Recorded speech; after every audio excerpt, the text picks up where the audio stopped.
Hello everyone, this is the Cubinator here today, and I'm going to be doing something a little bit different. I've seen a few videos on YouTube of people showing their recording setups, their recording rooms, but I'm going to be doing a variation on that. I'm going to be showing you my modding workbench. So I'll give you a quick kind of view around. There's toolbox, bikes, shelves there with lots of cluttered stuff. This is the main work area. I've cleaned it up. It's normally covered with black dust like it's got on the floor there. Random wood scraps for when I'm doing wood related things. That's my spray booth under there. Some tools. I keep most of my tools and unfinished mods in that box, and then that's my Dremel in there. Anyway, I'm going to get onto some of the tools that I use when I'm modding, and I'm going to start with the general tools that I use in just about all of my mods, like the essential tools pretty much. Righto, so I've picked out a selection of tools that I use most. Pencil, definitely the most useful one for marking out things. Ruler, that's pretty obvious. Screwdriver for tensioning things. Craft knife and Stanley knife. Stanley knife for going through harder kind of things. Craft knife for cutting things more like paper or thin plastic or something like that. This tool is really useful. It's for finding the middle of things. So if you want to find the middle of a little cubie, then you can set it to 9.5mm and then go around on both sides and put a little scratch mark in it. Glue and sandpaper. That's all fairly self-explanatory. And I'm going to go on to the next section of tools now, and I'm going to arrange this video kind of in the way that you do a normal mod. So, you know, cutting the cube, filling the cube, finishing the cube, that kind of thing. So I'm going to start with cutting the cube and taking the stickers off and that kind of thing. Alright, so for the first stage of my mods I use a variety of tools. The first one is a miter box. This is a homemade one, and I've got a bit of wood in here that can slide out. I've got various ones of these. I've got about 5 of them, so when this one gets worn out I'll just replace it with another one. That's really good for putting your saw in, making nice 90 or 45 degree angle cuts. For that I use a hacksaw because it's got a thin kind of blade for thicker cuts. I might use this saw because it's got a thicker blade. That might be for, say, woodwork or something. For accuracy in the miter box, I use clamps and bits of wood to so I can push pieces up against them and keep them nice and neat and get a nice consistent cut all the time. I use a craft knife for taking stickers off my cubes, and all the offcuts I put in this box. So that's all my cube offcuts that I can then use in other mods if I need to.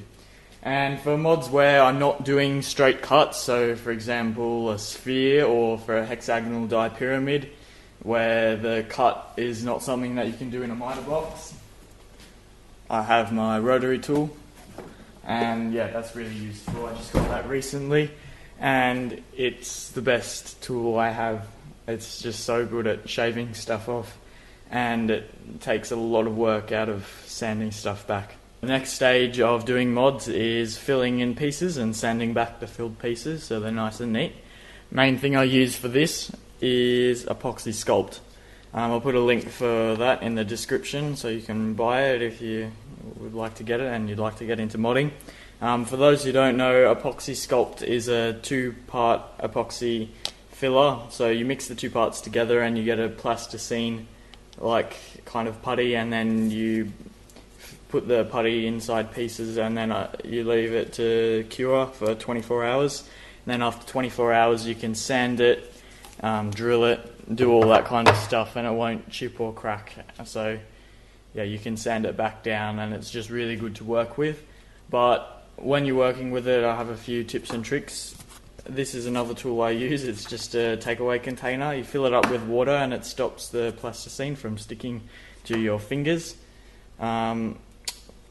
The mask and safety goggles, that's good when I'm using my Dremel or sandpaper to sand it back down, because you have a really fine dust and you don't want to be breathing that in.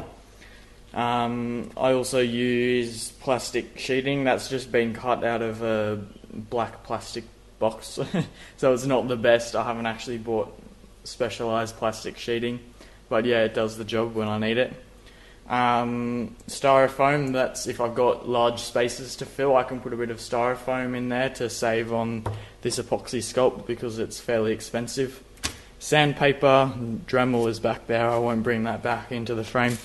And for extending pieces, for extending pieces I use little thin bits of plastic. A lot of these are just cut out of milk cartons and things.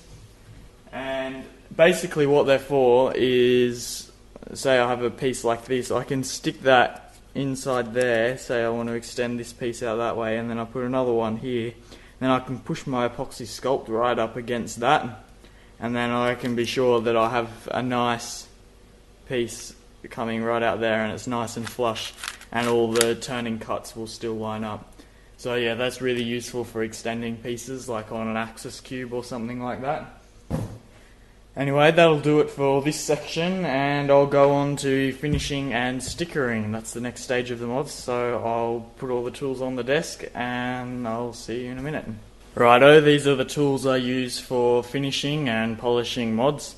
So before I can do anything, what I need to do is I need to sand it back down, so I use a lot of sandpaper for that, and the Dremel sometimes too. So the grits I use are 40 grit, 60 grit, that one's 600, 240, and I think 180 and 400 as well. So yeah, those are the ones I use. They're really useful. Sometimes I don't use all of them, just enough so I can get the scratch marks out of my mods.